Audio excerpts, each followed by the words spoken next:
Hola, pues bienvenidos de nuevo a este vídeo que es el último de esta serie. Os recuerdo que está destinada a entender cómo se representa la información digital dentro de un sistema, de un ordenador, en concreto números. Hemos trabajado con números enteros y números reales. Lo que vamos a ver en este último vídeo son algunos casos especiales, algunos pequeños trucos también sobre cómo calcular, operar de forma más ágil con el formato del IEcubo 754, que es el formato que se utiliza para la representación de números reales en coma flotante, que ya hemos visto en un vídeo anterior. Os remito a él si no lo tenéis, si no lo recordáis, si no tenéis fresco este conocimiento. Entonces vamos a ver algunos casos especiales relacionados con este formato, con la representación de números reales según el 754 del IEcubo. Y un caso especial, aunque os parezca raro, es el 0. ¿Cómo se representa el 0.0 en ese formato? ¿Alguna idea? Seguramente habréis pensado, y no os falta razón, que esto sería un 0. Recordad que aquí tenemos 32 bits. Esto es un bit, estos son 8 y estos son 23. En total trabajamos con 32 bits de representación. Entonces el 00 uno podría pensar que son 32 ceros. Así hasta 32 bits. Parece razonable. Si hacemos el paso inverso de calcular de esta cadena de 32 bits el valor decimal que tiene ese número, y así aprovechamos y recordamos cómo funciona este formato, ¿qué hacemos? Pues ya sabéis que el formato distingue signo, positivo, exponente, los siguientes 8 bits, hasta aquí, exponente sesgado, y luego por último mantisa normalizada. Entonces vamos a ir extrayendo la información hasta llegar a componer cuál es el número decimal que está representado en esta cadena de bits según ese formato. Signo positivo, ya lo tenemos. Exponente sesgado. ¿Qué exponente es este? Esto representa un 0. Está sesgado, ¿qué quiere decir? Que el exponente que se representa está incrementado en 127 unidades respecto al exponente real. Luego, si yo a esto le resto 127, el exponente que obtengo es un menos 127. Este es el exponente real. Luego ya sé que voy a obtener una mantisa que va a estar multiplicada por 2 elevado a menos 127. Esto es una fracción muy pequeñita. Recordad que esto es equivalente a 1 partido de 2 elevado a 127. Fijaros qué fracción tan pequeña, ¿no? Qué potencia de 2 tan grande, qué fracción tan pequeña. Y luego la mantisa normalizada. ¿Qué quería decir que la mantisa estaba normalizada? Pues que lo que aparece aquí es lo que va a la derecha de la coma. Ese 0 está a la derecha de la coma. Aquí tengo ceros, 23 ceros. ¿Y qué hay a la izquierda de la coma?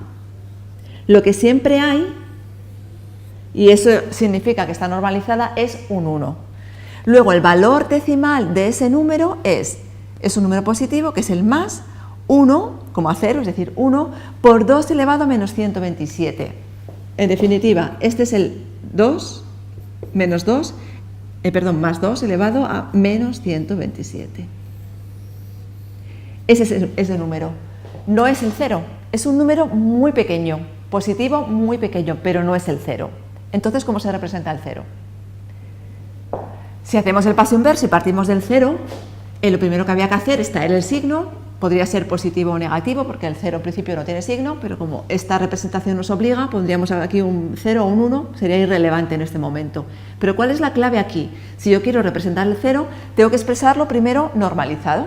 Y una vez que lo tengo normalizado, ya puedo sacar exponente y mantisa. Pero no se puede normalizar el 0, porque no tiene ningún 1. Normalizar significa expresar el número de manera que solo tenga un 1 de parte entera y todo lo demás sea parte decimal, parte fraccionaria, derecha de la coma. El 0 no se puede normalizar.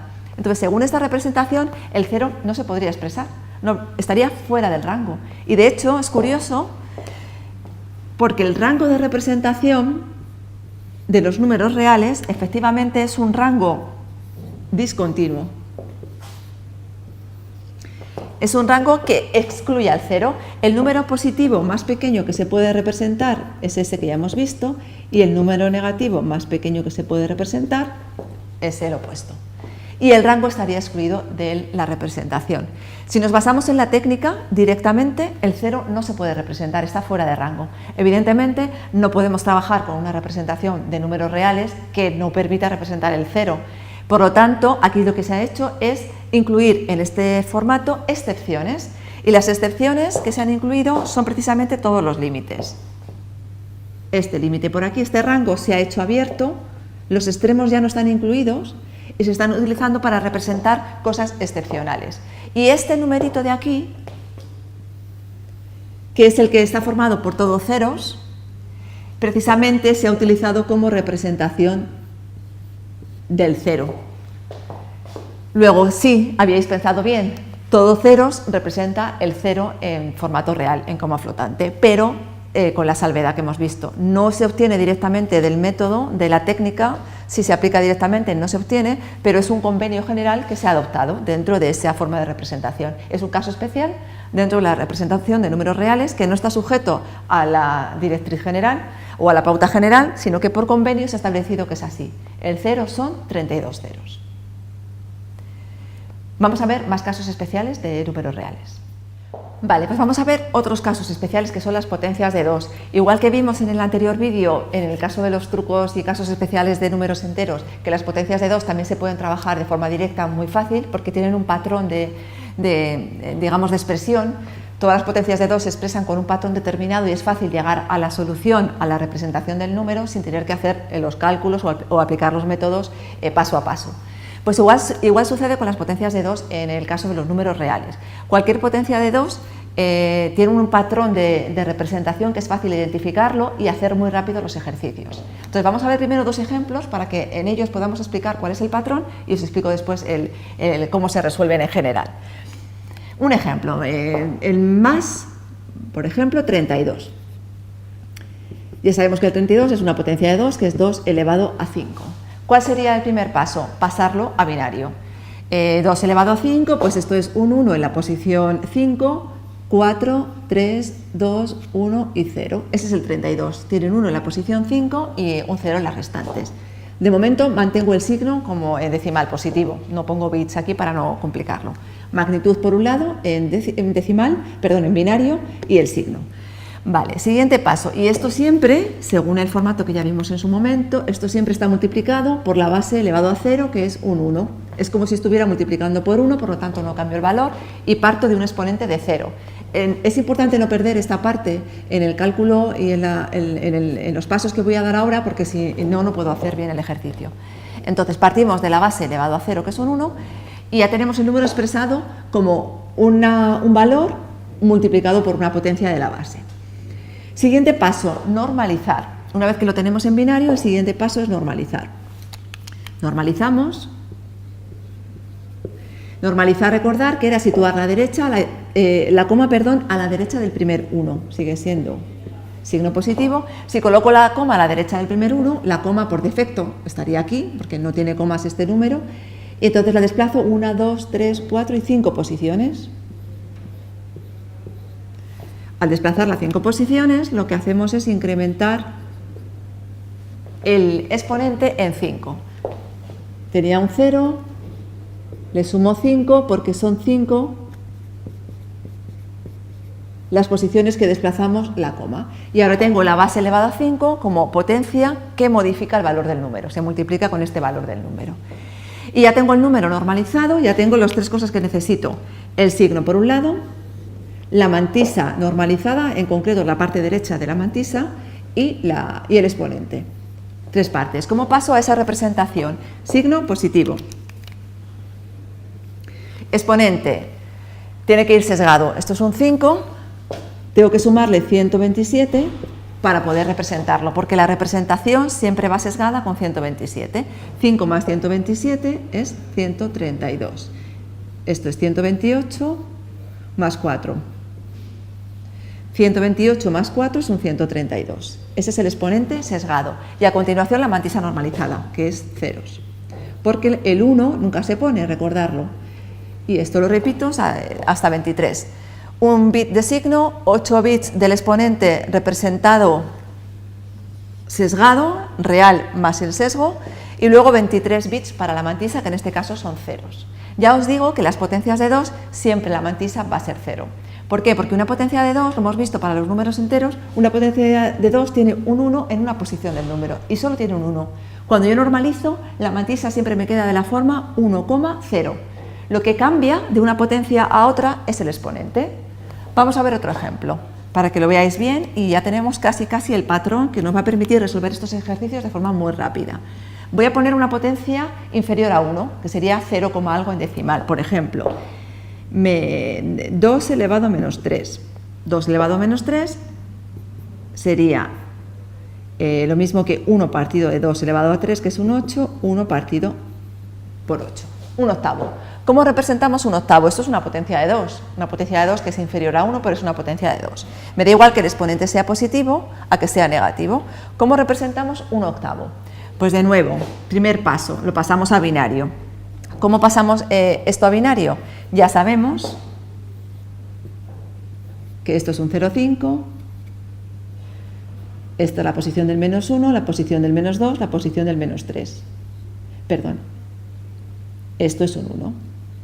La diferencia cuando tenemos una fracción o es un número inferior a 1 porque el exponente es negativo es que el 1 va a estar, ese 1 que representa esa potencia y solo va a ser un 1 en una posición, de nuevo, va a estar a la derecha de la coma. Aquí lo teníamos siempre a la izquierda de la coma, eran números sin parte decimal, y aquí en cambio, cuando estamos trabajando con una fracción que es una potencia de 2, lo que tenemos es un 1 a la derecha de la coma.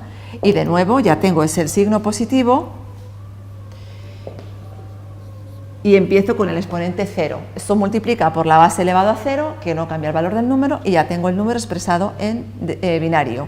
Signo, mantisa y la base multiplicada, que multiplica con el exponente, en este caso 0, para partir de un valor de 1 que no me modifica el valor inicial del número. Siguiente paso, normalizar. Normalizamos. ¿Qué era normalizar? Situar la coma a la derecha del primer 1. En este caso, mantengo el signo. Bueno, aquí cuando la llevo a la derecha del primer 1 es como si hubiese un 0 por detrás. Y ahora lo que he hecho es desplazar la coma 1, 2, 3 posiciones a la derecha. He hecho el número más grande. Antes tenía un número que era 0, algo y ahora tengo un número que es 1, algo. Al hacerlo más grande, lo que ocurre con el exponente es que decrece exactamente 3 posiciones, desde la 0 hasta la 3. Vale, fijaros que ya se van aquí identificando varias cosas, porque aquí el exponente era 5 y aquí el exponente es 3. 5 era el número de partida, o sea, es el exponente que representa esta potencia de 2. 32 es 2 elevado a 5, al final lo que acabo obteniendo aquí es un 2 elevado a 5. Esto era un 2 elevado a menos 3. Lo que acabo obteniendo aquí cuando normalizo es un 2 elevado a menos 3. ¿Os fijáis? Luego ya me podría ahorrar tanto el paso binario como la normalización. Bueno, y termino con el ejercicio por concluirlo todos los pasos y ahora ya vemos el patrón y os enseño el truco. Entonces, signo, ya tengo todo. Tengo el signo positivo, el exponente sesgado, menos 3, perdón, el exponente real, lo voy a representar sesgado, más 127, menos 3 más 127 es 124. Vale, y entonces esto es, este sería el 127, el que está formado por todos unos, a este hay que quitarle un 3, que sería quitarle los dos últimos unos, y este sería el 124. 124, ya tengo el exponente sesgado y ahora que me falta la mantisa, que de nuevo vuelve a ser todo ceros porque el 1 no se pone. Así hasta 23 unos. Entonces, ¿qué observamos? Para hacer una potencia de 2 genérica, pues observamos que una vez que se pasa a binario, bueno, el signo si es positivo va a empezar por 0, si es negativo va a empezar por 1. Eso es así y no tiene más. ¿Cómo calculamos el resto de bits? El exponente. El exponente se puede deducir directamente de la potencia de 2 de la que parto. Si esto es 32, que es un 2 elevado a 5, el exponente va a ser 5. Lo que tengo que hacer es aplicar el sesgo. Si esto es 2 elevado a menos 3, el exponente va a ser menos 3. Lo que tengo que hacer es sumarle el sesgo, con eso ya tengo el exponente. Y la mantisa siempre está normalizada. Una vez que yo normalice, perdón, la mantisa una vez que yo normalice, siempre tiene la forma de 1, todo ceros. Luego la mantisa siempre es 0. Conclusión, para cualquier potencia de 2, 2 elevado a pues yo qué sé, me invento 2 elevado a 7, que es sería el 128. Vamos a hacer un caso negativo. Menos 2 elevado a 7, que es el menos 128. ¿Qué sé? Por el patrón que he visto de resolución de este tipo de ejercicios. Ya tengo el número expresado como una potencia de 2, menos 2 elevado a 7. Menos 2 elevado a 7, la mantisa que lo acompaña sería un 1. 1 por menos 2 elevado a 7 es menos 2 elevado a 7. Entonces ya tengo todo lo que necesito. Signo negativo, va a empezar por 1. Exponente 7, le tengo que aplicar el sesgo. 7 más 127 va a ser 134, que es 28 más 6, 2, 3, 4, 5, 6, 7 y 8. 134 y la mantisa siempre es ceros. Así hasta 23. Otro caso. Hacemos otro caso sencillo, otra potencia de 2. Por ejemplo, 1 partido de 64. 1 partido de 64 positivo. Si yo tengo que calcular cómo se representa esa cadena de bits en formato de coma flotante del IE cubo, yo ya sé que 64 es 2 elevado a 6, por lo tanto esto es más 2 elevado a menos 6. Este es el número que tengo que representar. Positivo, 2 elevado a menos 6. Bien, ¿cómo lo hacemos? Signo positivo, exponente sesgado, menos 6 es el exponente, más 127, que es el sesgo. Esto me va a dar 121. Y a continuación, 23 ceros. Es decir, que lo único que hay que hacer es poner el signo y calcular el exponente sesgado. Cogemos el exponente real de la potencia de partida, le sumamos el sesgo 127, cogemos el exponente real, le sumamos el sesgo y con eso obtenemos la representación del número. ¿Qué había que representar aquí? Un 121, hemos dicho. 121, pues sería el 127 menos un 6, que sería quitar estos dos de aquí. Lo voy haciendo rápido sobre la marcha, reviso luego, si me he equivocado os pongo un comentario en el vídeo, porque a veces cuando hago los cálculos rápido en pantalla, pues cometo algún error de ceros por unos, unos por ceros. Pero si no me he equivocado sería así. Importante, potencias de 2, calcular su valor, su representación en coma flotante es muy sencillo. Cogemos el exponente, lo colocamos sesgado en estos 8 bits, aplicamos el signo y 23 ceros en la parte de la mantisa. Y da igual que potencia de 2 sea, positiva o negativa, si está dentro del rango, siempre se podrá representar de esta forma en lugar de aplicar todos los pasos uno a uno. Bueno, pues con esto terminamos. Espero que os haya resultado interesante este vídeo con estos pequeños trucos y casos especiales y que en general toda la serie que hemos visto de representación de información digital, números enteros y números reales, os haya dado algo de luz en este tema de la computación que, bueno, pues que creo que es uno de los temas más interesantes. A vuestra disposición, si queréis que os aclare alguna otra cosa, me escribís un comentario. Si queréis que os grabe un nuevo vídeo sobre algún tema que no ha quedado claro, también podría hacerlo. Si me lo ponéis en los comentarios, lo haré encantada. Hasta luego.